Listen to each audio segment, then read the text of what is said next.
Hello. Oh, wires. Hi, everybody. Welcome to the channel. My name is Margaret Pinard. I'm a historical fiction author, and I'm here today for some readathon fun to introduce, if you don't know them, some debuts into your life, because we all need some debutantes. I was using the Bridgerton theme music. I don't know if anyone caught that, like the theme of debutantes. I liked it. So we're here today for the Black Authortuber Readathon, highlighting Black Authortubers in February, because why not? It's a good month. And I've got two of my internet friends here, Chandra and Britt. I'm going to use your YouTube name. So they can tell us a little bit about their channels and their books coming out. They're very different. So hopefully, like, people are on both sides of the spectrum coming to the live tonight, and we'll get to hear about their backgrounds and their books. Britt, why don't you start first? Hi, I'm Britt. My YouTube channel is Britt Writerly. It's a book and author tube where I talk about the intersections of literature and culture. I do weekly Friday streams where mostly I and my co-host read, and then people in the chat are reading and writing and doing a bunch of things. And I also share my journey getting into indie publishing. It is chaotic. So my upcoming book is called The Church Girl's Guide to Courting Danger. It will be an ebook and an audiobook. I'm not sure if y'all will be able to see this through the glare, but oh, look at that magic spot. Boom, right there. So A Church Girl's Guide to Courting Danger. It is about an ex-social worker who is trying to save the son of her first love. But it's really complicated because he's in the state system as a foster kid. So she has to work with his case manager, who she doesn't want to like, but who is super likable. And together they have to find a way to save this kid. And to do that, she ends up having to deal with some church hurt that she never quite got over. So A Church Girl's Guide to Courting Danger. If you are into second chance romance, if you're into love triangles, if you are into Christian romance, closed door romance, sweet romance, and if you like a little action with your romance, not like open door action, like pew pew action, then Courting Danger is for you for sure. Yes, and if you read the cover copy, it's giving like heist vibes, like very actiony and like fun suspense. So I'm very much looking forward to that. So welcome. And I've got questions for you guys about your channels and about your books. So I will just ask Chandra, introduce yourself to the friendly folks at home. Yes. Hi, everyone. My name is Chandra Arthur. I'm half of Flash Fiction Live. And I'm really excited to be here. I typically write historical fiction, science fiction, and fantasy. And then the book I have with my co-writer, Natalie Locke, is 1,000 Words to Get Started. And that's some prompt writing and flash fiction. Give me one more sentence so I can put your links in. Oh, also, you can pre-order 1,000 Words to Get Started now, and it's coming out this summer. You might get a Dobby sighting as well, because he is meandering around in here. And I had snacks earlier, so he's probably hunting for those. Yay! All right. Thank you. I needed someone to like take the center stage while I was doing the backstage antics. So welcome. Dobby is the marmalade cat of my dreams, right? Yes. It's been a while, but yes. So yeah, we like the cat sightings. So I've got their channels in the chat, and I've got their book pre-order links. What is the February date, Britt? Because I couldn't find it on the website, but I know it's in February. Yeah, it's been so hush-hush because it's so chaotic. So I was like, in case I have to move it back a little bit, let me not speak too loudly. It's February 13th. 13th. For the ebook. Mm-hmm. That's my niece's birthday. Excellent. Wow. Easy to remember. Yeah. All right. Okay, so I've got my list, and I gave you some questions beforehand. They may move a little bit, but I'm curious, and I asked my authors at the kickoff as well, which idea came first, starting the channel or publishing a book? And I say publishing because I'm sure the writing urge has always been there for both of you guys. So like YouTube channel, what do you think? Anyone?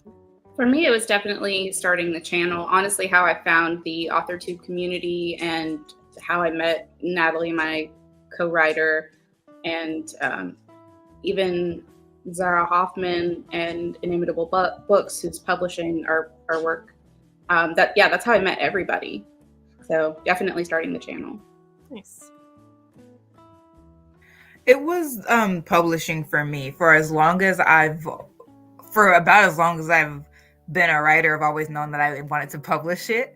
Those things were just never divorced for me, really. Like maybe when I was a kid and I was making the Bratz dolls, like play form with my sister. We used to write plays from the dolls, the Bratz. Maybe then I was like, this is for us. Nice. But after that, when I was writing my own stuff at 16, I was like, yeah, I want someone to read this. So it came way before the YouTube did. I definitely have a folder with my Bratz stickers in there still. What a time to be alive. I think y'all are both significantly younger than me, so I was definitely like still in an older like Barbie phase and My Little Pony, which I think is like a little older. But yeah.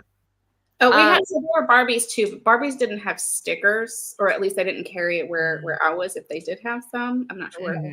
And so yeah, I was definitely all of the above. Polly Pocket.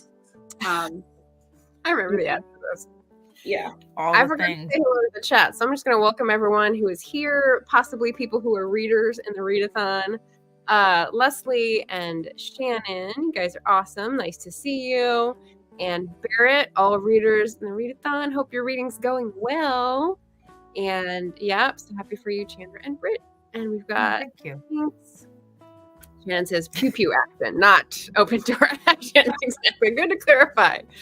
Richard Holiday is here. Hello. We did get the Dobby sighting comment. Nice. Barrett's talking about Flash Fiction Live, which you mentioned. It's Saturday mornings. It's early for me. You guys are both in Eastern time zone, right? Yeah, well, we were, and that has changed. So we have actually switched our schedule, and we're starting to go to a monthly basis. Okay. And I've actually just posted I've got a post scheduled with the new schedule announcement, but we're going to be going to monthly on Sundays at 10 a.m. So we'll take a Sunday. It'll vary just depending on both of our schedules because, Natalie's now in Central Time instead of Eastern. Gotcha. So you haven't been keeping up as well as I would like. So there we go. Yes. And Leah is here, another historical fiction author. Lovely to see you.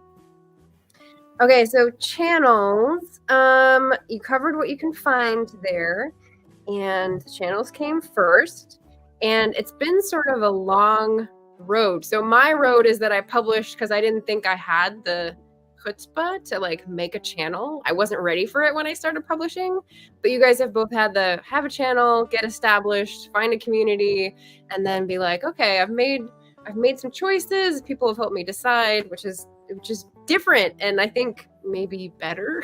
But that's hindsight.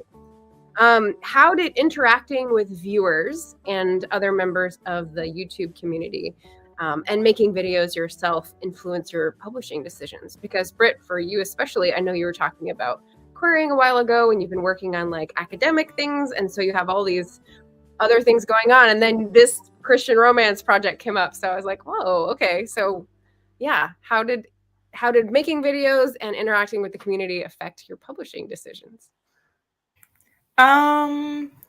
It was part of it was the community, and then part of it was my own walk with God, right? So like the community thing was just the going from trad to indie. Mm-hmm. And that was more of a group effort than if you ask Cache, she'll be like, no, I already knew a couple years ago that Britt needed to do indie. I was just waiting on her to catch up because I knew if I told her then she wouldn't do it. She'd be resistant. I was like, all right, okay. So that's Shay's story for how I came to indie authoring. I started off writing fantasy and speculative fiction. For those who were like in the very early days of my channel, I used to do a serial called Tales of Eliza Black. That was thrice weekly. I read it myself. I was told I have a very good author voice for voice narrating. Maybe later, but it started off as that, and then that became a sort of novel, not a sort of, a full-on novel. The Christian romance came later. The more I would be like just studying and looking at what does God have to say about purity, what does God have to say about sexuality, what's the point of sexuality, why did God make it, why did God make our bodies to do sexy things, like what's the point of all of that? Because those aren't typically questions that we really ask of God. We really look to the culture to talk about like our bodies and sex and sexuality, but the culture didn't make our bodies, God did.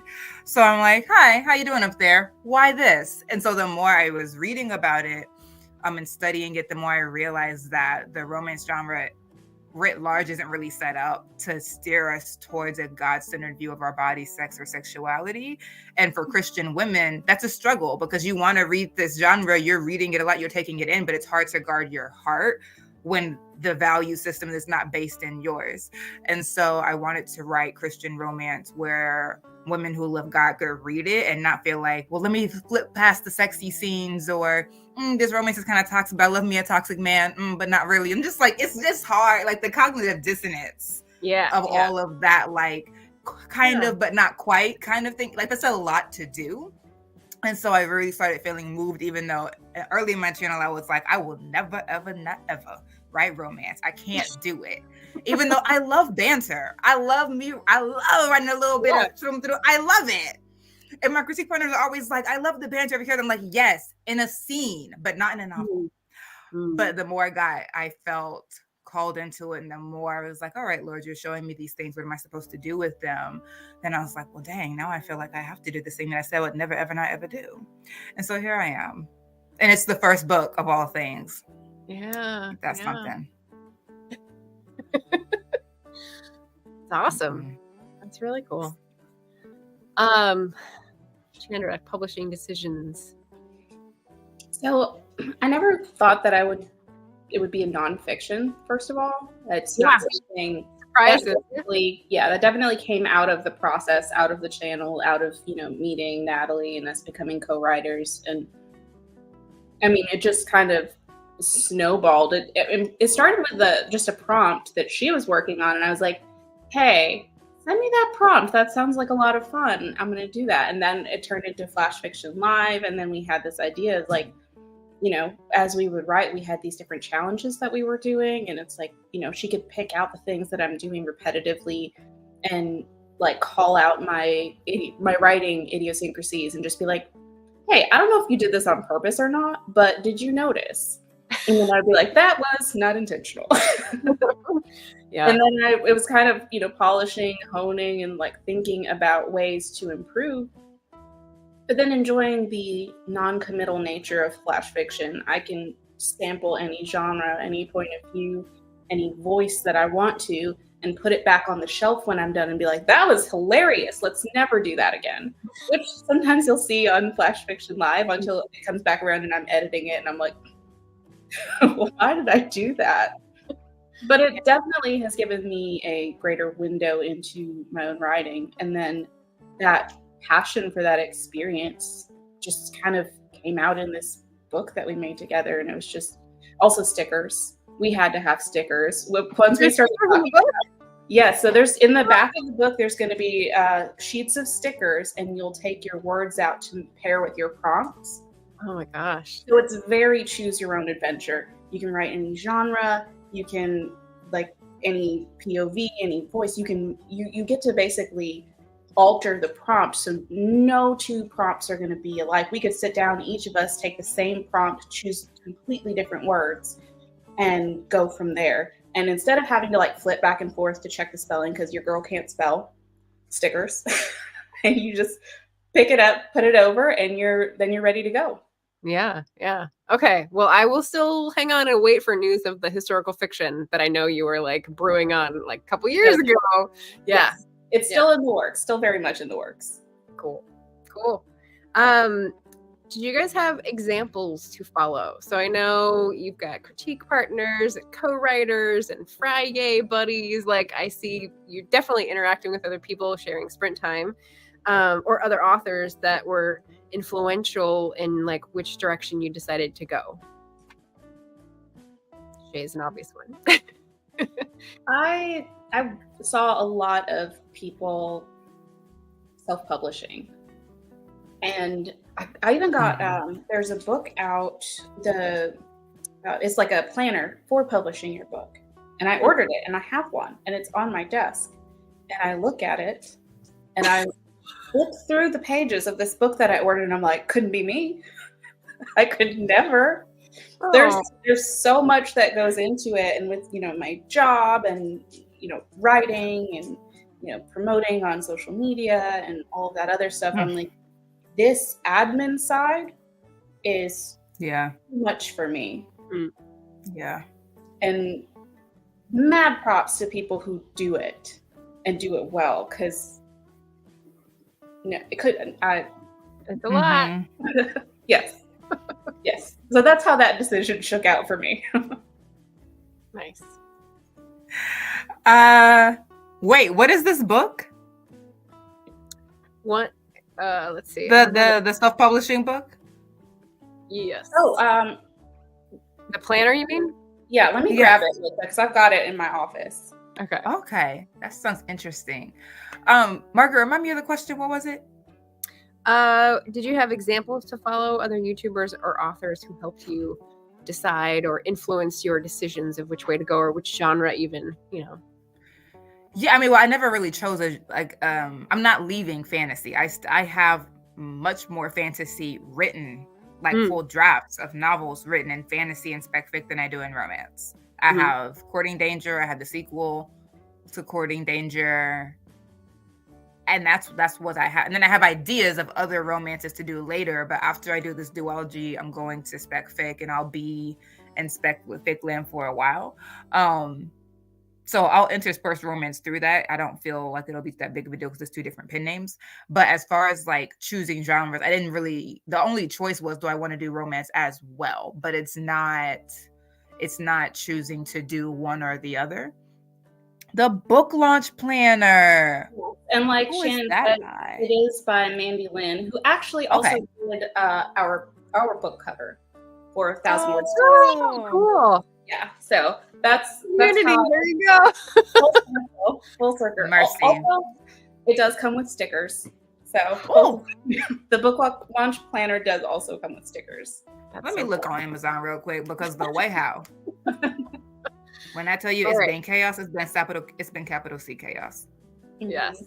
But you have a Shopify site, which I commend you for. I do. That is a lot.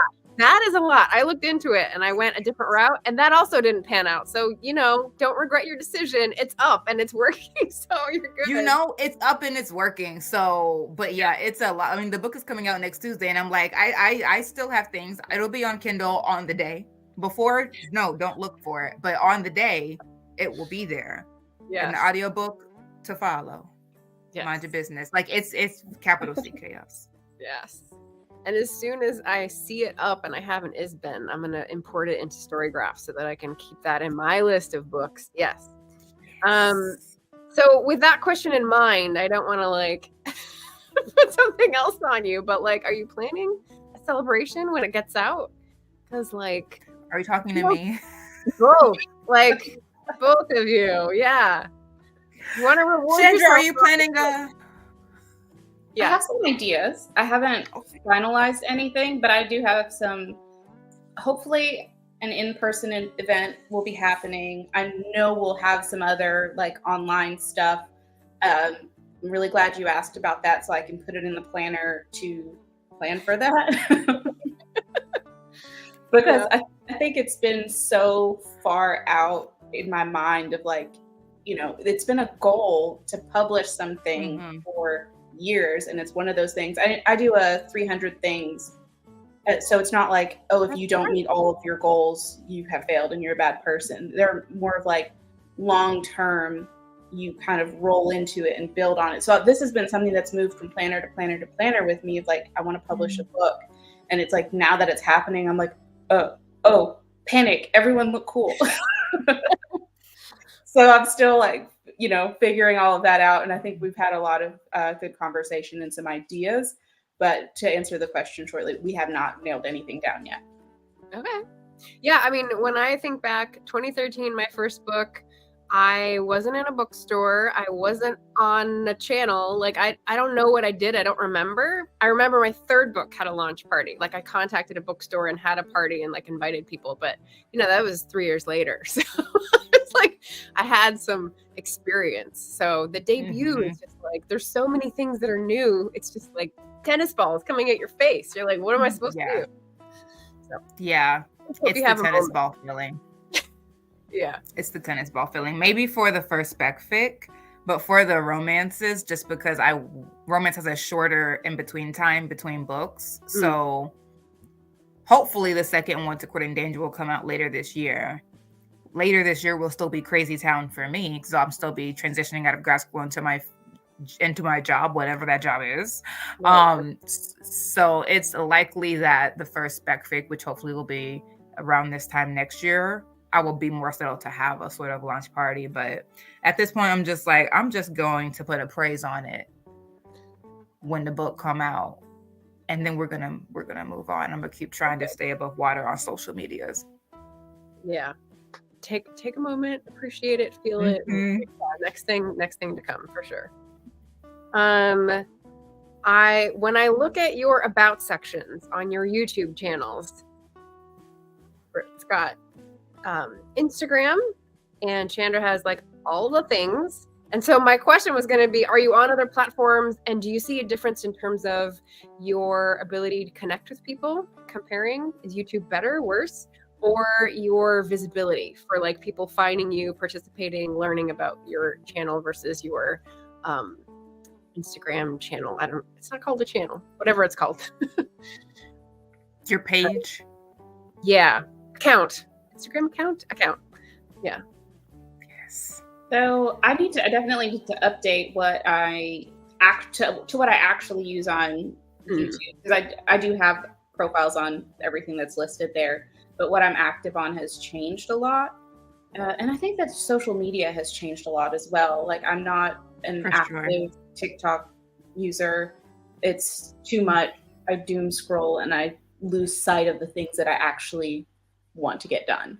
So that's not one that has worked particularly well for me.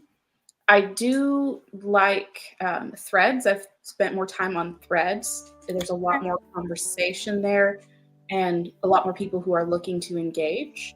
So I actually get to talk about books more. And sometimes it is shouting into the void, but I've discovered it's a much more craftable, friendly void than, say, Twitter. So while I do have a Twitter account and I have, a good number of contacts there, I post very infrequently and I get on there as little as possible because I've just found it's not productive. So I would say my biggest points of connection would be Instagram, Threads, and YouTube. So I pretty much keep it there. And then my activity on Goodreads is for me, for the most part, reading, reviewing. I just kind of keep track of all of my reading there, as I have done for like 10 years now. Right. So I don't know I'm sure you guys don't have time to look at the drama, but the Goodreads and authors, if you like have both of those in a search recently, it's nothing but drama. So yeah, that is, record your own reading and just stay out of it. Yeah, for sure. Yeah, that actually does spill over on Threads a little bit. There can be a little, and I'm kind of like, this is not my scene, carry on. Yeah. Interesting. Connections. Interesting. Yeah. I'm like, dang, I just got added to their author. They're like, I'm listed on Goodreads now, and so I had to it was a whole thing. But I'm like, is there something I should know? Being listed on Goodreads, I'll Google it later. Whatever. It's the whole authors and reviewer spaces in another. Oh.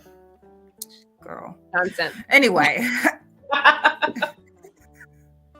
Just nonsense. You don't have enough to do. Right. That's everything. Anyway, I am on Instagram and TikTok and YouTube, and I've gotten into doing YouTube shorts as of late. And I'm trying to find the balance between how much I will post. Like, am I going to post every day? Am I going to post every weekday? Am I going to post 3 times a week? Like, what? But getting to where I'm posting multiple times, I do that on Instagram and TikTok on my Britt Writerly account and my author Brittney True account, and then shorts. So yeah, I do I am there consistently. Where do I find the best engagement?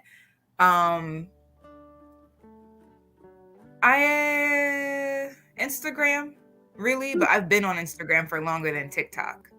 So it just depends. Like my Britt Writerly IG and TikTok get more engagement than my Brittney True IG and TikTok because I just started those. Oh, you have different accounts. Okay. I was asking for like, comparing between them and YouTube because part of the reason for Readathon is like, the visibility of people of color on YouTube is suppressed because of the algorithm. So like, you know, point at it. That's the thing on all the platforms. Yeah. Yeah, so. That's the thing on all the platforms. I don't know. I think it's kind of similar, the engagement a YouTube video might get and the engagement that a reel might get.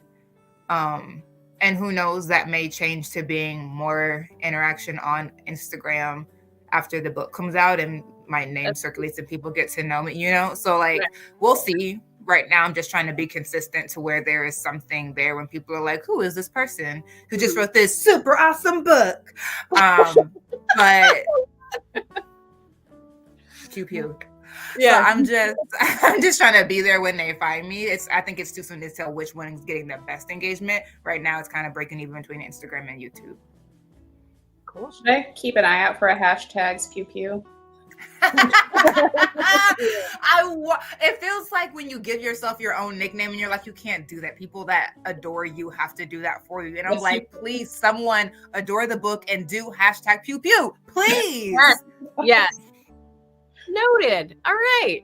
Okay, so we've got some audience questions I'm going to switch over to. Shannon's got some great ones. For Chandra, how did you and Natalie decide whose name went first on the book? So co-writing question about 2 authors doing a book. It's really funny that you should ask this question because I have no idea how that decision was made. Okay. I'm assuming because Natalie did the mock-up of the cover, we talked through it, and she was just sketching while we talked about it, and that was what we sent over as like, this is kind of what we're thinking. And so I'm guessing it was probably Natalie's doing. Okay. But choose first, just so everyone knows. Yeah. Nice. So, the other thing, though, is that it's also alphabetical order. True. Yeah, you are lucky. You have an A last name, so there you go. Yeah. So I was like, it could be for either reason. Gotcha. We've got a question for Britt. What romance tropes are in your book? Romance tropes. So forced proximity. Forced proximity. Fan favorite. It's not a one bet trope, but it is a forced proximity. It's sort of, there's a little bit of a bodyguard romance element to it. So there's a little bit of bodyguard romance. There's love triangle. And their second chance romance, which I am a fan of. Yes. Mm-hmm. Nice. Yeah, like childhood friends romance type thing. Yeah.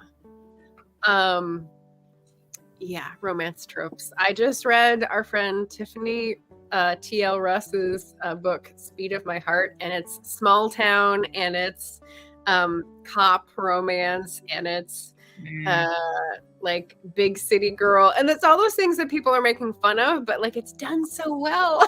I love it. I loved it.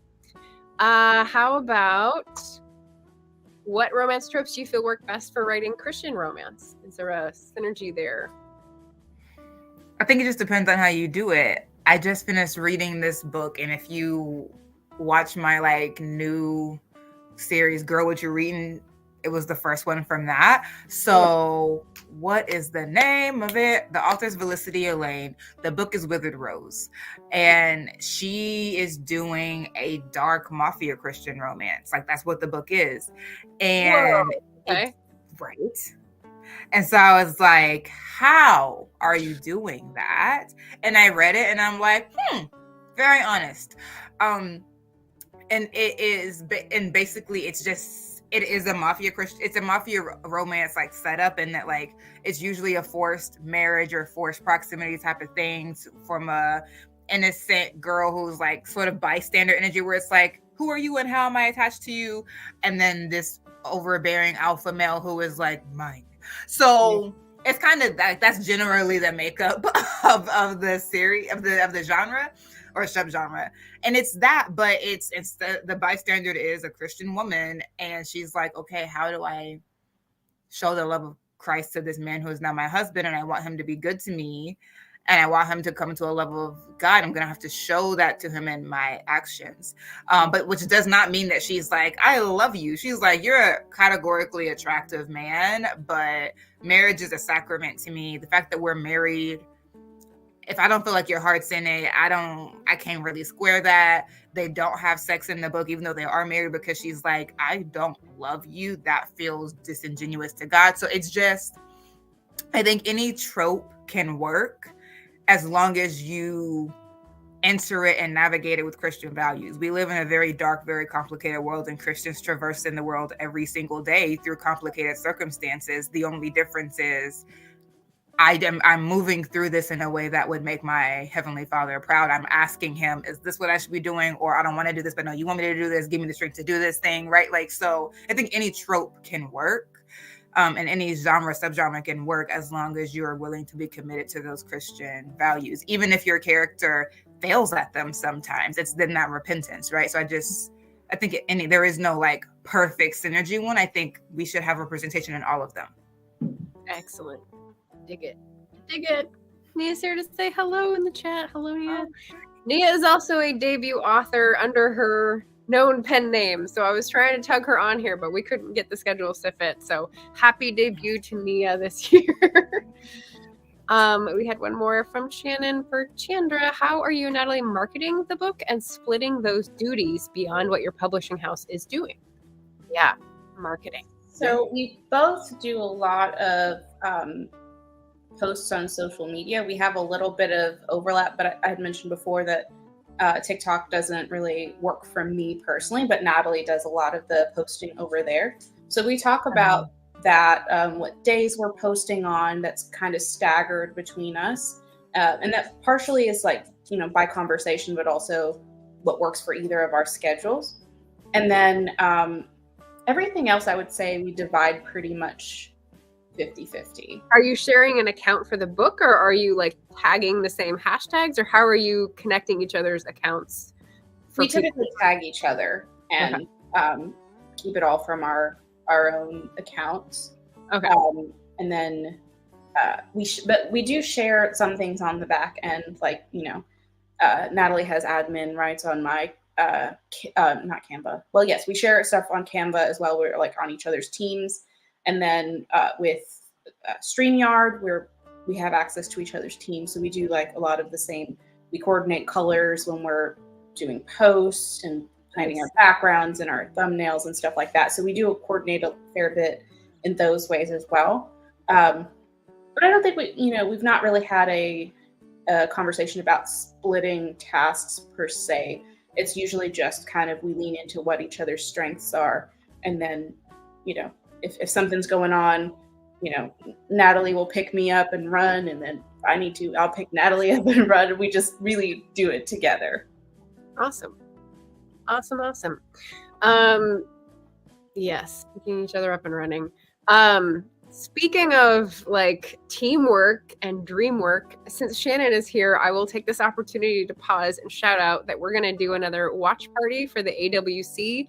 In case you're new here, the Authortuber Writing Conference is Shannon's brainchild, and we're doing stream parties to watch particularly awesome presentations from previous years. So Friday, February 16th at 8 p.m. Eastern, we'll be watching Rachel Lachman-Singh's presentation on titling your book. So she had a great presentation, which profoundly affected Shannon's titling choices. And so we'll get to watch that and sort of like shout out questions and whatnot. And she'll be coming on at the end to answer them. So well, that's exciting. I just want to interject that on Threads, independent someone I do not know on the interwebs was ranting about how wonderful the AWC conference was and suggesting other people go back and watch past years as like if they can't afford to go to writing conferences and they wanting to get more information. So I was really happy to hear that. I was just like, yeah, in the comments. That's awesome. Yeah. I don't think I have the link to the previous playlist. Yes, I do. Okay. If I scroll long enough in this notepad, you guys, I will find the link. So that's the last year's playlist. Yeah, that is awesome. Let's see. When did you and Natalie start working together? Because you were already into the flash fiction, so I always wondered, how long has it been going on? This is about over 2 years now, I want to say. Yeah. And we met on a stream with Zara Hoffman. We were just doing like a Sunday morning stream, and that's where Natalie had the prompt, and I was just like, hey, let me jump on that bandwagon with you. And then we were just kind of sending what we were writing back and forth in the private chat and had such a good time. And then Natalie was like, hey, do you want to do that again? We should like do a thing. And then it became, a regular stream. And we just kind of went from there. Definitely sounds like a meet cute. I mean, yeah, got some tropes going on there. It was, yeah. Friendship, romance. Yes, I like it. What about decisions about publishing? So one of the things that you will hear on my channel is that as an indie author, as a indie bookseller, as someone who is against monopolies in general, I definitely encourage people to buy directly, if possible, from people's websites or from bookshop.org, which is an independent source. And like, that's my philosophy. Do you guys have intentional choices or philosophies about people purchasing books, or like how you would love people to come to your books, since this is the first one? I mean, I think when the tennis ball stopped coming, I will be like, yeah, here's how I'd prefer. But for now, I'm just like, get it how you live. If you can find it somewhere, go ahead and press buy. Right. I agree with a lot of that. I know for Inimitable Books, all of the titles are available from a lot of different sources. And so some of that can be like local brick and mortar sources, and I think that's kind of always encouraged to shop local, support local as much. But I'm also on the page of like, hey, get it how you can find it. And we just appreciate the support. And I know at some points in time, it's been like, I have free credits with my Audible account and I'll just go in and I'm like, I want to just get something to support someone that I know, some of the authors that I know, but with self-publishing, again, it's harder to find a lot of those titles. So I understand however people have to do it. We're kind of all in this together. For sure. And I just like people having books. Yes, that is the end goal. Kudos to whoever is doing your SEO, because when I look up both of your guys' names or the title of the novel, just the beginning, it automatically goes to the Simon & Schuster website to buy. Like, okay, someone's got some, what is it called? I was just watching one of Shannon's videos about SEO, and it's like domain authority. I'm like, yeah, I guess Simon & Schuster or whoever it is has some serious domain authority. Yes. Yes. Well played. What about, who would your book make a great gift for?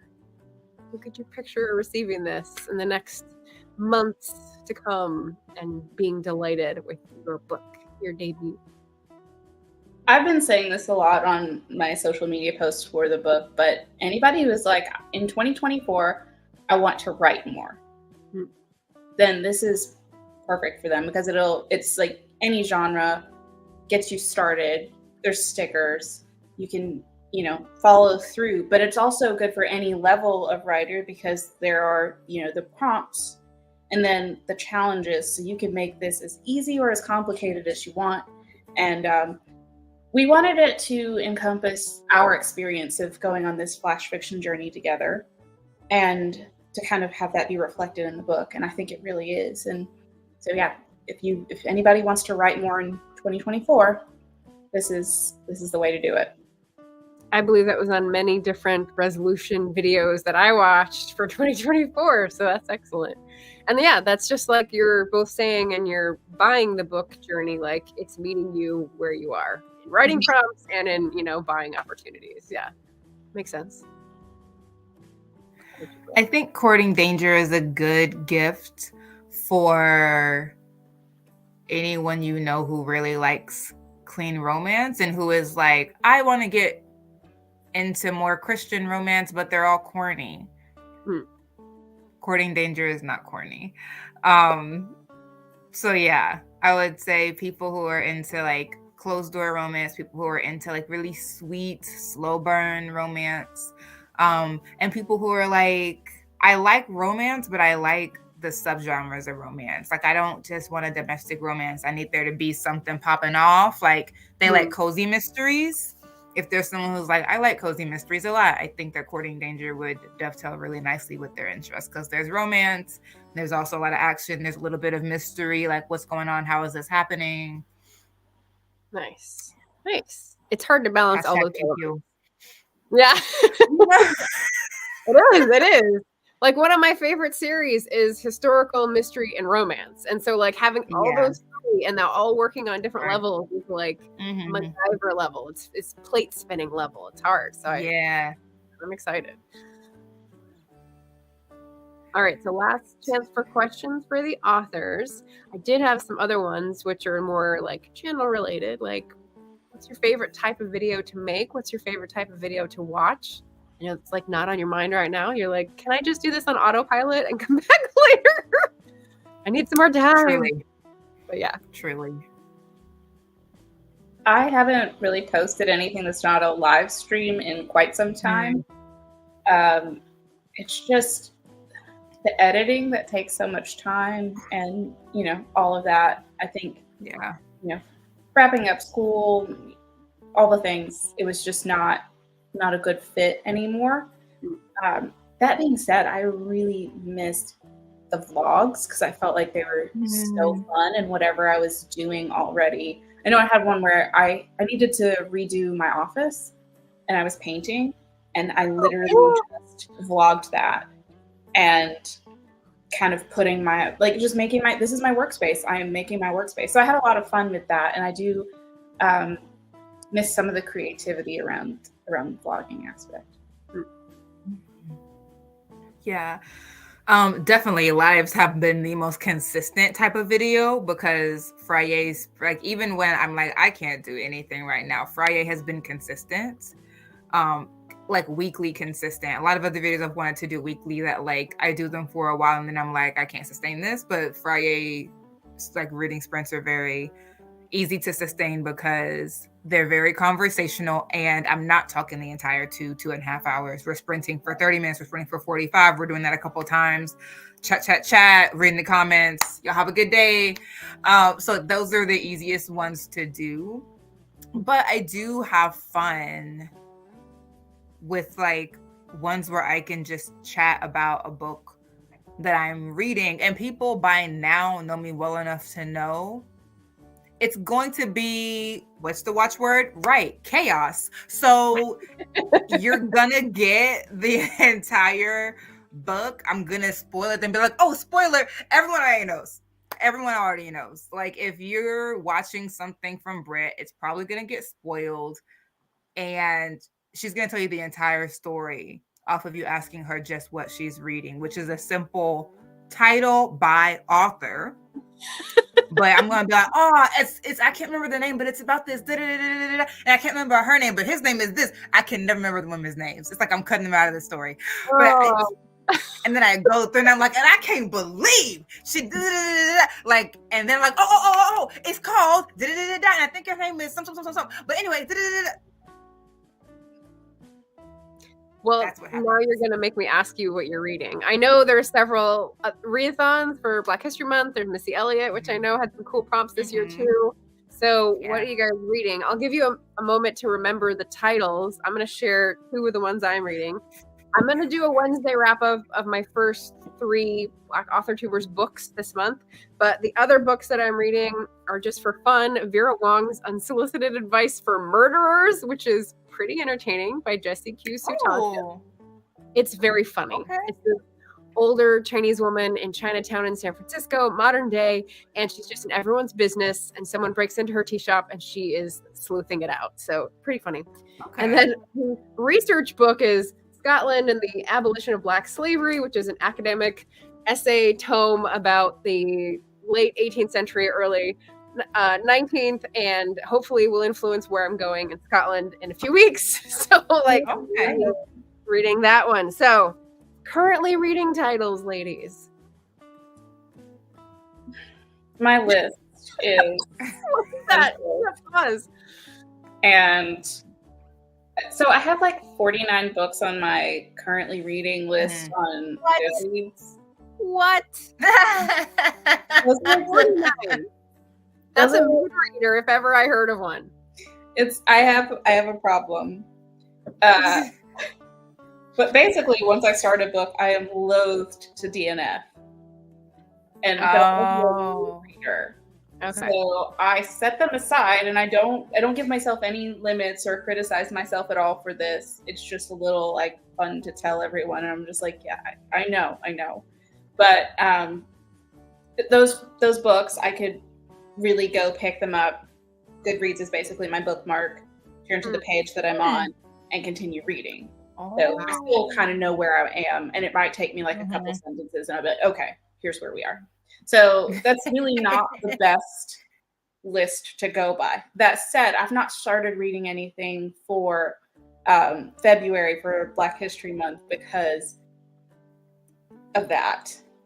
Because I have so many books in process. I made a list because I was like, Goodreads is wonderful for tracking stuff, but it's not so good. It's not so easy to visualize all the series that I'm in the middle of. So I took an Excel spreadsheet and I tracked serious all business of the series. Okay. By title, and then what book I am on in the series. Yes. And then how many books there are in the series. Yes. Do you know Berna's Bookish Adventures from Turkey? She's done the same thing, and she's caught up in several series over the last year with her exactly that system and like major. Okay, I am encouraged because that's the direction I was going in.